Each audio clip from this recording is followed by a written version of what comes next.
All, and welcome back to Tangents on Correct Spines with your host, Frankie. For those of you that are new here, please go back something like 24 episodes if you'd like to start Dracula from the beginning, because that is what we are currently reading. Everybody else, welcome back to Insanity. So what do we do here? I read books that are in the public domain aloud and go off on ADHD rabbit trails. Of course, as it was pointed out, we're not actually sure if I have ADHD or if it's just the sheer number of concussions I suffered as a child. Anyways, as I said, I read things that are in the public domain. That does not mean that they are appropriate for all listeners. They tend to be very not politically correct, show quite a bit of violence and or sexuality, and I am known to be profane. So, listener discretion is advised. Now that I've taken up a minute and a half of your time, where did we last end? That is a great question. Do I remember? Ah, yes. Van Helsing finished his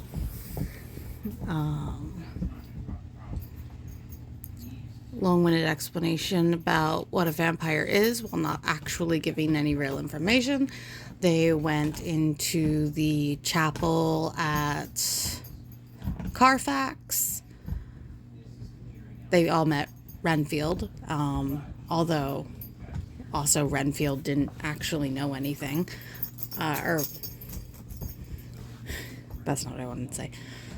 All of them went, except for Mina, went to meet Renfield, except Jonathon was not actually in the room when it happened, but we just gloss over that fact. Lots of rats came when they were in Carfax, but Lord Godalming was prepared. How? With terriers. And they also vowed to make sure that Mina didn't know Jack about Jack. So we'll see how all of that works out for them in the future. And with that, let us begin. 1st October, later. I suppose it was natural that we should have all overslept ourselves, for the day was a busy one, and the night had no rest at all. Even Mina must have felt its exhaustion, for though I slept till the sun was high, I was awake before her, and had to call 2 or 3 times before she awoke. Indeed, she was so sound asleep that for a few seconds she did not recognize me, but looked at me with a sort of blank terror, as one who has been wakened out of a bad dream. She complained a little of being tired, and I let her rest till later in the day. We now know of 21 boxes having been removed, and if it be that several were taken in any of these removals, we may be able to trace them all. Such will, of course, immensely simplify our labor, and the sooner the matter is attended to, the better. I shall look up Thomas Snelling today. Dr. Seward's Diary. 1st October. It was towards noon when I was awakened by the professor walking into my room. He was more jolly and cheerful than usual, and it is quite evident that last night's work has helped to take some of the brooding weight off his mind. After going over the adventure of the night, by the way, if you guys hear like a weird chomping sound, it's because there's a puppy that is an avid chewer, playing with a toy like right in my face. And there is no stopping her. I've tried. Anyways. Of the night, he suddenly said, "Your patient interests me much. May it be that with you I visit him this morning? Or if that you are too occupied, I can go alone if it may be. It is a new experience to me to find a lunatic who talk philosophy and reason so sound." I had some work to do which pressed, so I told him that if he would go alone I would be glad, as then I should not have to keep him waiting. So I called an attendant and gave him the necessary instructions. Before the professor left the room, I cautioned him against getting any false impression from my patient. "But," he answered, "I want him to talk of himself and of his delusion as to consuming live things. He said to Madam Mina, as I see in your diary of yesterday, that he had once had such a belief. Why do you smile, friend John?" "Excuse me," I said, "but the answer is here." I laid my hand on the typewritten matter. When our sane and learned lunatic made that very statement of how he used to consume life, his mouth was actually nauseous with the flies and spiders which he had eaten just before Mrs. Harker entered the room. Van Helsing smiled in turn. "Good," he said. "Your memory is true, friend John. I should have remembered. And yet it is this very obliquity of thought and memory which makes mental disease such a fascinating study. Perhaps I may gain more knowledge out of the folly of this madman than I shall from the teaching of the most wise. Who knows?" I went on with my work, and before long was through that in hand. It seemed that the time had been very short indeed, but there was Van Helsing back in the study. "Do I interrupt?" he asked politely as he stood at the door. "Not at all," I answered. "Come in. My work is finished and I am free. I can go with you now if you like." "It is needless. I have seen him." "Well?" "I feel that he does not appraise me of that much. Our interview was short. When I entered his room, he was sitting on a stool in the center with his elbows on his knees, and his face was the picture of sullen discontent. I spoke to him as cheerfully as I could, and with such a measure of respect as I could assume. He made no reply whatever. "Don't you know me?" I asked. His answer was not reassuring. "I know you well enough. You are the old fool Van Helsing. I wish you would take yourself and your idiotic brain theories somewhere else. Damn all thick-headed Dutchmen." Not a word more would he say, but sat in his implacable sullenness as indifferent to me as though I had not been in the room at all. Thus departed for this time my chance of much learning from the so clever lunatic. So I shall go, if I may, and cheer myself with a few happy words with the sweet-souled Madam Mina. Friend John, it does rejoice me unspeakable that she is no more to be pained, no more to be worried with our terrible things. Though we shall much miss her help, it is better so." "I agree with you with all my heart," I answered earnestly, for I did not want him to weaken in this matter. "Mrs. Harker is better out of it. Yes, because women are such fragile things. Things are quite bad enough for us, all men of the world who have been in many tight places in our time. But it is no place for a woman, and if she had remained in touch with the affair, it would in time infallibly have wrecked her." You can't hear it, but I am rolling my eyes so hard. "So Van Helsing has gone to confer with Mrs. Harker, and with Mrs. Harker and Harker, Quincy and Art are out following up on the clues as to the earth boxes. I shall finish my round of work, and we shall meet tonight." Mina Harker's journal, 1st October. It is strange to me to be kept in the dark as I am today, after Jonathon's full confidence for so many years, to see him manifestly avoid certain matters, and those the most vital of all. This morning I slept late after the fatigues of yesterday, and though Jonathon was late too, he was the earlier. He spoke to me before he went out, never more sweetly or tenderly, but he never mentioned a word of what had happened in the visit to the Count's house. And yet he must have known how terribly anxious I was. Poor dear fellow! I suppose it must have distressed him even more than it did me. They all agreed that it was best that I should not be drawn further into this awful work, and I acquiesced. But to think that he keeps anything from me. And now I am crying like a silly fool, when I know it comes from my husband's great love and from the good wishes of those other strong men. That has done me good. Well, some day Jonathon will tell me all, and lest it should ever be that he should think for a moment that I kept anything from him, I still keep my journal as usual. Then, if he is feared of my trust, I shall show it to him with every thought of my heart put down for his dear eyes to read. I feel strangely sad and low-spirited today. I suppose it is the reaction from the terrible excitement. Last night I went to bed when the men had gone, simply because they told me to.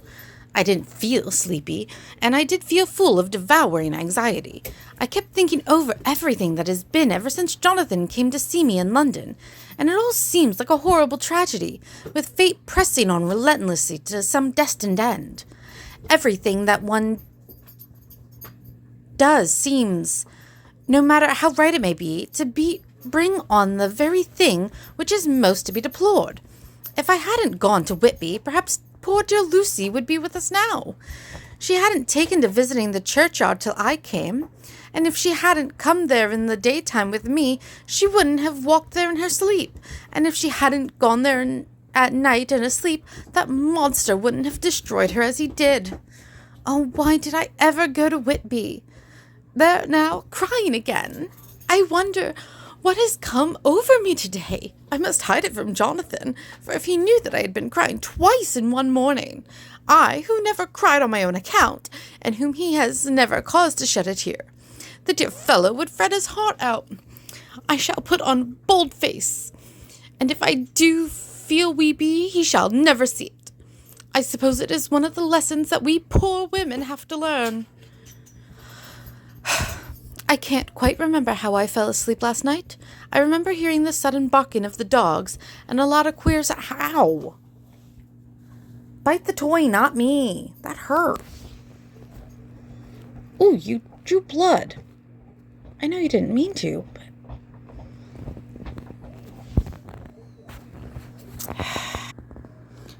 Sorry about that. You didn't know about the interruption, but, yeah, no, the puppy was chewing on a toy that I was holding and accidentally got me instead. Now that I've got a Band-Aid on that after cleaning it up, let's begin. Again.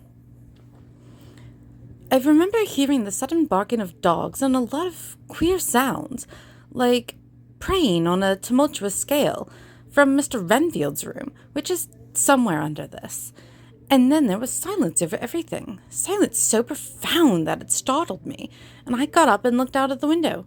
All was dark and silent, the black shadows thrown by the moonlight seeming full of a silent mystery of their own. Not a thing seemed to be stirring, not even a mouse. Sorry, wrong time of year.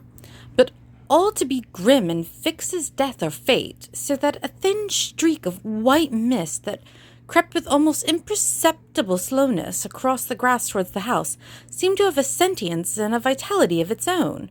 Apparently she wasn't listening to Dr. Van Helsing when he gave his speech because, oh hey, a bit of mist that seems sentient. I should be alarmed. I think that the digression of my thoughts must have done me good, for when I got back to bed, I found a lethargy creeping over me. I lay a while, but could not quite sleep, so I got out and looked out of the window again. The mist was spreading, and was now close up to the house, so that I could see it lying thick against the wall, as though it were stealing up to the windows. The poor man was more loud than ever, and though I could not distinguish a word he said, I could in some way recognize in his tones some passionate entreaty on his part. Then there was the sound of a struggle, and I knew that the attendants were dealing with him. I was so frightened that I crept into bed and pulled the clothes over my head, putting my fingers in my ears, much like I was a 5-year-old child. I was not then a bit sleepy, at least I thought so. But I must have fallen asleep, for, except dreams, I do not remember anything until morning, when Jonathon woke me. I think that it took me an effort and a little time to realize where I was, and that it was Jonathon who was bending over me. My dream was very peculiar, and was almost typical of the way that walking thoughts become merged in or continued in dreams. I thought that I was asleep, and waiting for Jonathon to come back. I was very anxious about him, and I was powerless to act. My feet and my hands and my brain were weighted so that nothing could proceed at the usual pace, and so I slept uneasily and thought. Then it began to dawn on me that the air was heavy, and dank and cold.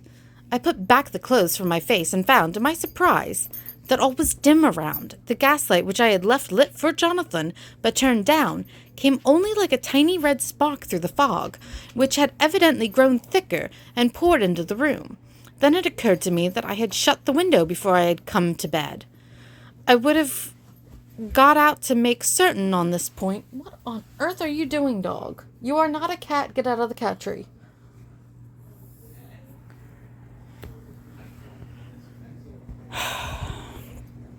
But some leaden lethargy seemed to chain my limbs and even my will. Sounds like sleep paralysis. I lay still and endured. That was all. I closed my eyes, but could still see through my eyelids. It is wonderful what tricks our dreams play us, and how conveniently we can imagine. The mist grew thicker, and I could see now how it came in, for I could see it like smoke, or with the white energy of boiling water. It's called water vapor, or steam. Steam engines were a thing at that point. Pouring in, not through the window, but through the joints of the door. It got thicker and thicker, till it seemed as if it became concentrated into a sort of pillar of cloud in the room, through the top of which I could see the light of the gas shining like a red eye. Things began to whirl through my brain just as the cloudy column was now whirling in the room, and through it all came the scriptural words, "A pillar of cloud by day and of fire by night." It was indeed some such spiritual guidance that was coming to me in my sleep. Yeah, not the spiritual guidance you want, honey. But the pillar was composed of both the day and the night guiding, for the fire was in the red eye, which at the thought got a new fascination for me, till as I looked the fire divided, and seemed to shine on me through the fog like two red eyes, which, as Lucy told me in her momentary mental wandering, when, on the cliff, the dying sunlight struck the windows of St. Mary's Church. Suddenly the horror burst upon me, that it was thus that Jonathon had seen those awful women growing into reality through the whirling mist and the moonlight, and in my dream I must have fainted, for all became black darkness. The last conscious effort which imagination made was to show me a livid white face bending over me out of the mist.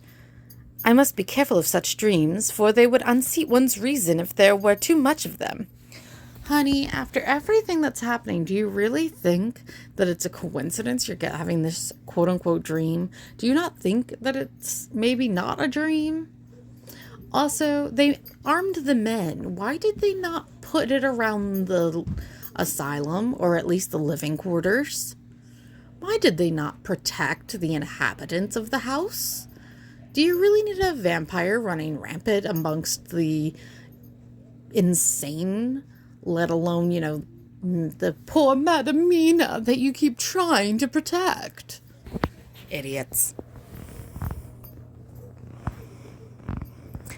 I would get Dr. Van Helsing or Dr. Seward to prescribe something for me which would make me sleep, only that I fear to alarm them. Such a dream at the present time would become woven into their fears for me. Tonight I shall strive hard to sleep naturally. If I do not, I shall tomorrow night get them to give me a dose of chloral. That cannot hurt me for once, and it will give me a good night's sleep. Last night tired me more than if I had not slept at all.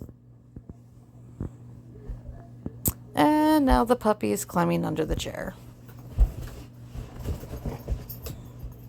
She's in rare form today because it's raining out. I'm sorry. 2nd October, 10 p.m. Last night I slept, but did not dream. I must have slept soundly, for I was not wakened by Jonathon coming to bed.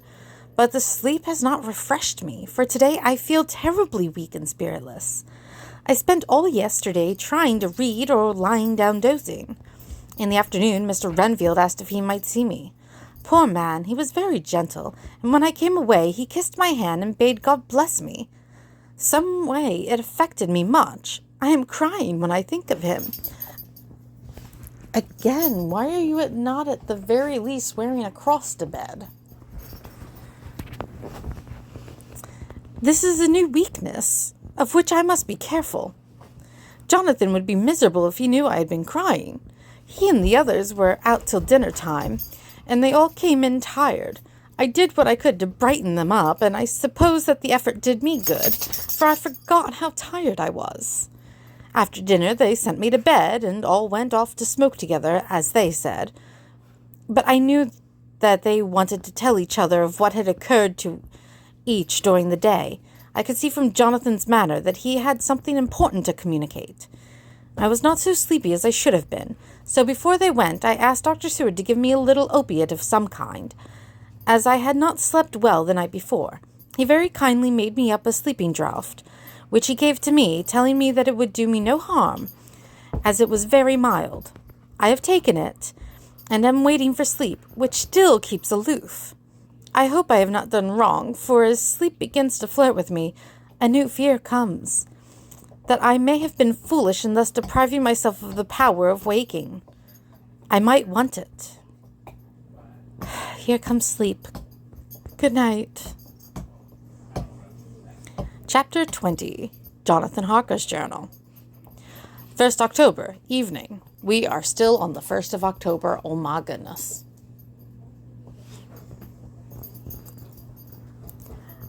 I found Thomas Snelling in his house at Bethnal Green, but unhappy he was not in a condition to remember anything. The very prospect of beer, which my expected coming had opened to him, had proved too much, and he had begun too early on his expected debauch. I learned, however, from his wife, who seemed a decent poor soul, that he was only the assistant to Smollett, who of the two mates was the responsible person. So off I drove to Walworth, and found Mr. Joseph Smollett at home and in his shirt sleeves, taking a late tea out of a saucer. He is a decent, intelligent fellow, distinctly a good, reliable type of workman, and with a headpiece of his own. He remembered all about the incident of the boxes, and from a wonderful dog's-eared notebook, which he produced from some mysterious receptacle about the seat of his trousers, and which had hieroglyphical entries in thick, half-obliterated pencil, he gave me the destinations of the boxes. There were, he said, 6 in the cartload which he took from Carfax and left at 197 Chicksand Street, Mile End, Newtown, and another 6 which he deposited at Jamaica Lane and Bermondsey. If then the Count meant to scatter these ghastly refuges of his over London, these places were chosen as the first of delivery, so that later he might distribute more fully. The systematic manner in which this was done made me think that he could not mean to confine himself to 2 sides of London. He was now fixed on the far east and the northern shore, on the east of the southern shore and on the south.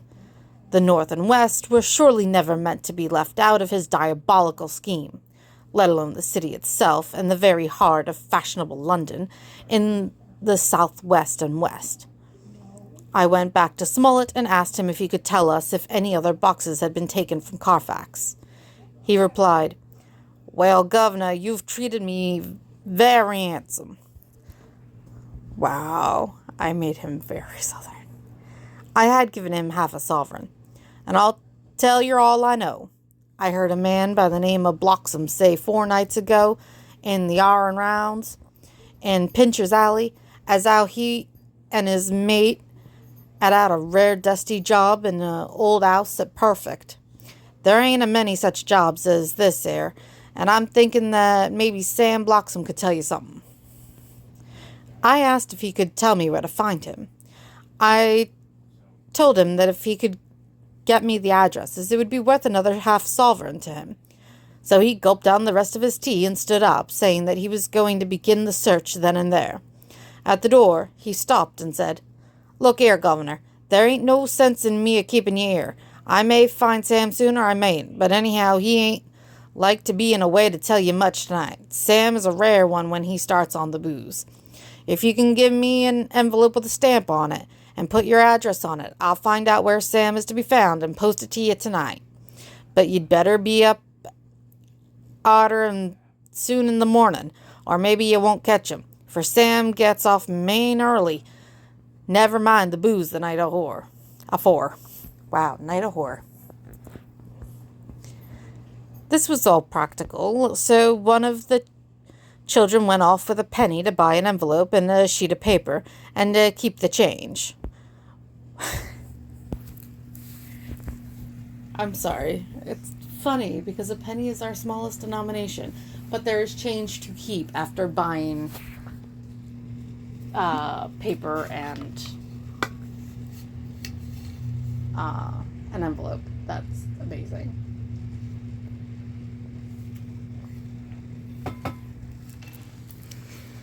When she came back, I addressed the envelope and stamped it, and when Smollett had again faithfully promised to post the address when found, I took my way home.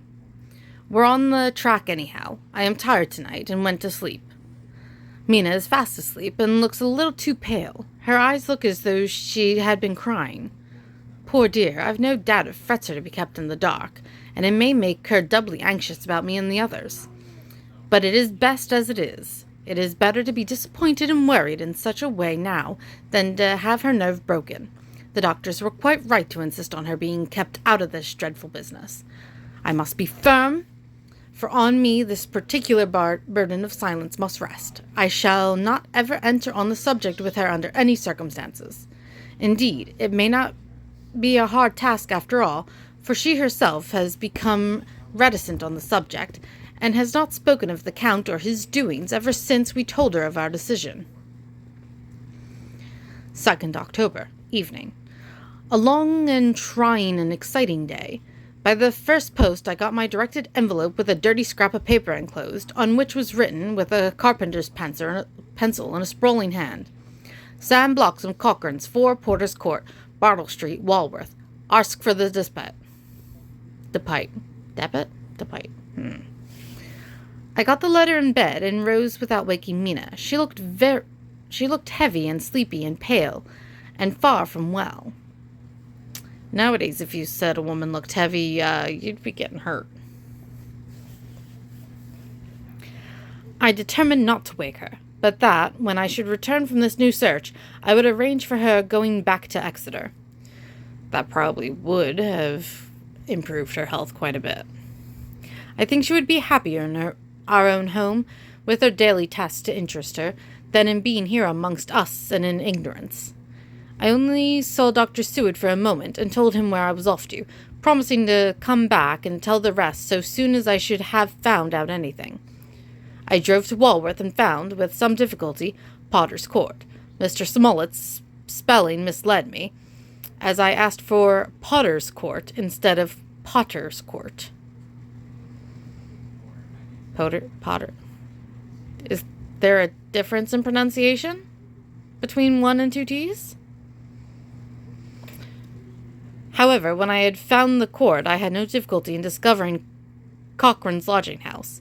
When I asked the man who came to the door for the depot, he shook his head and said, I don't know him. There ain't no such a person here. I never heard of him in all my bloomin' days. Don't believe there ain't nobody of that kind living here anywheres. I took out Smollett's letter, and as I read it, it seemed to me that the lesson of the spelling of the name of the court might guide me. What are you? I asked. I'm the deputy, he answered. I saw at once that I was on the right track. Phonetic spelling had again misled me. A half-crown tip put the deputy's knowledge at my disposal, and I learned that Mr. Bloxham, who had slept off the remains of his beer on the previous night at Cochrane's, had left for his work at Poplar at 5 o'clock that morning. He could not tell me where the place of work was situated, but he had a vague idea that it was some kind of newfangled warehouse. And with this slender clue, I had to start for Poplar. It was 12 o'clock before I got any satisfactory hint of such a building, and this I got at a coffee shop where some workmen were having their dinner. One of these suggested that there was being erected at Cross Angel Street, a new cold storage building, and as this suited the condition of a newfangled warehouse, I once drove to it. Leave the cat alone.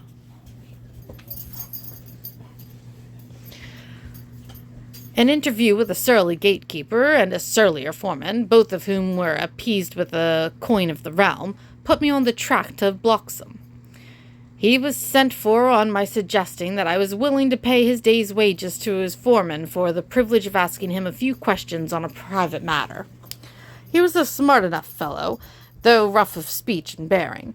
When I had promised to pay for his information and given him an earnest, he told me that he had made 2 journeys between Carfax and a house in Piccadilly, and had taken from this house to the latter 9 great boxes, main heavy ones, with a horse and cart hired by him for this purpose.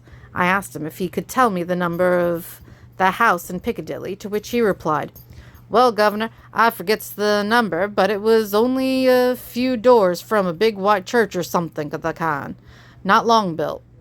It was a dusty old house, too, though nothing to the dustiness of the house we took the bloomin' boxes from." "How did you get into the houses if they were both empty?" "There was the old party what engaged me a-waiting in the house at Purfleet. He helped me to lift the boxes and put 'em in the dray. Curse me, but he was the strongest chap I ever struck. And him an old feller, with a white mustache, one that thin you would think he couldn't throw a shatter."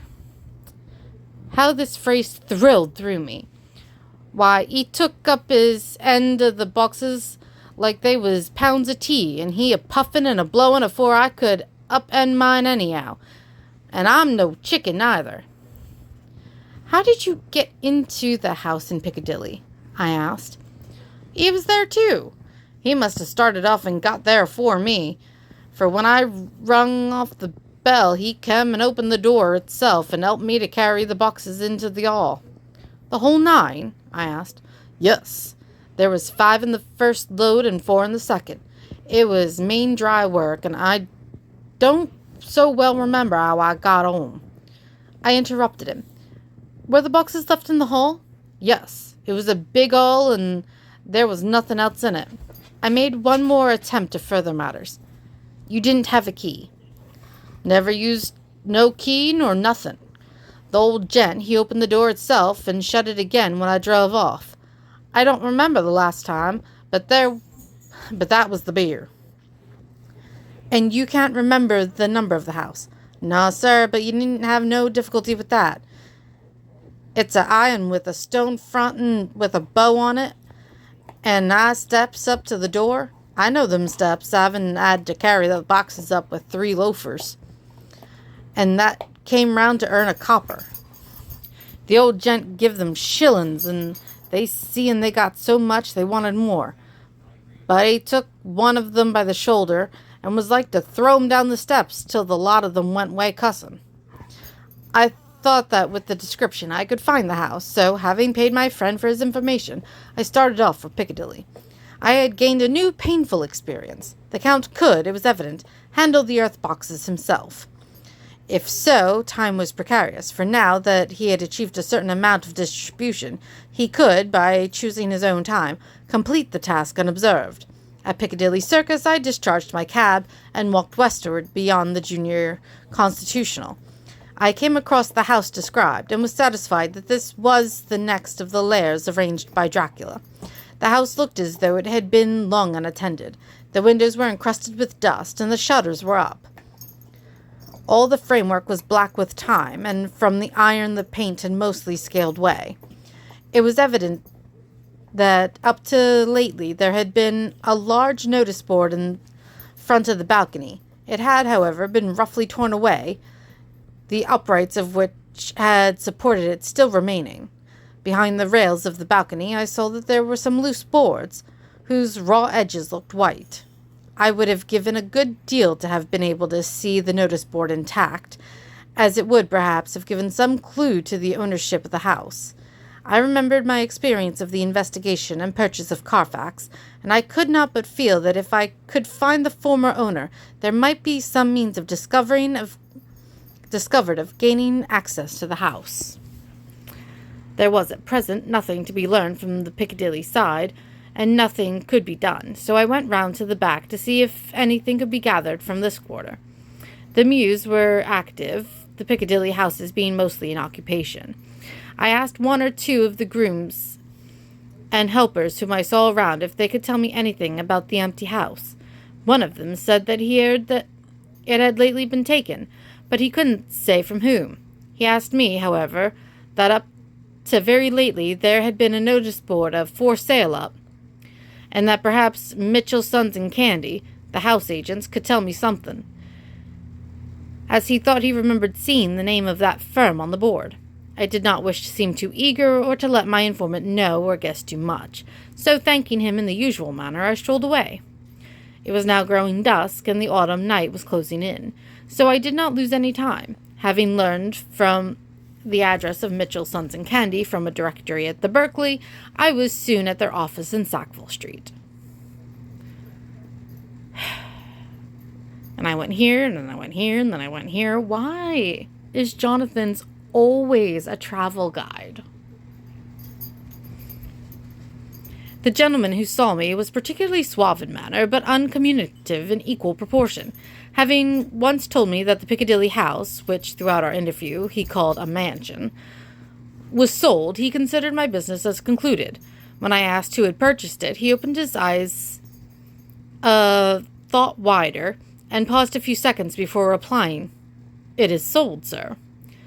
"Pardon me," I said with equal politeness, "but I have a special reason for wishing to know who purchased it." Again he paused longer, and raised his eyebrows still more. "It is sold, sir," was again his laconic reply. "Surely," I said, "you do not mind letting me know so much." "But I do mind," he answered. "The affairs of the clients are absolutely safe in the hands of Mitchell, Sons and Candy."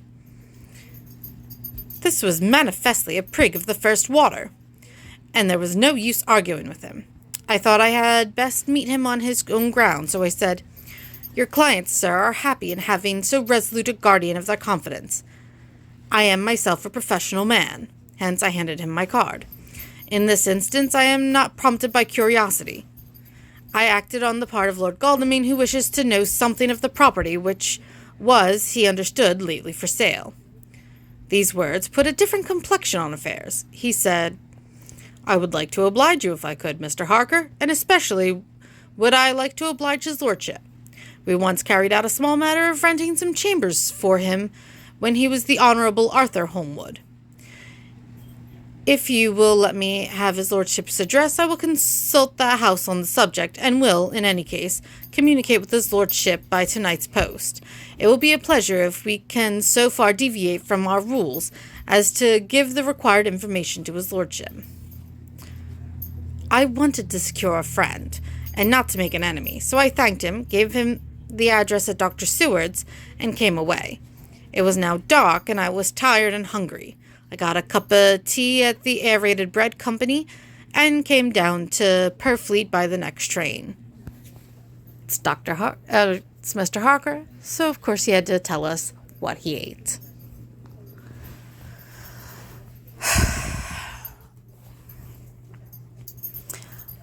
I found all the others at home. Mina was looking tired and pale, but she made a gallant effort to be bright and cheerful.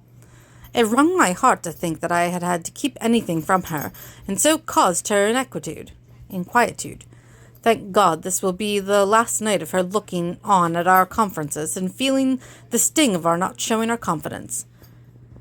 It took all my courage to hold to the wise resolution of keeping her out of our grim task. She seemed somehow more reconciled, or else the very subject seems to have become repugnant to her, for when any accidental allusion is made, she actually shudders.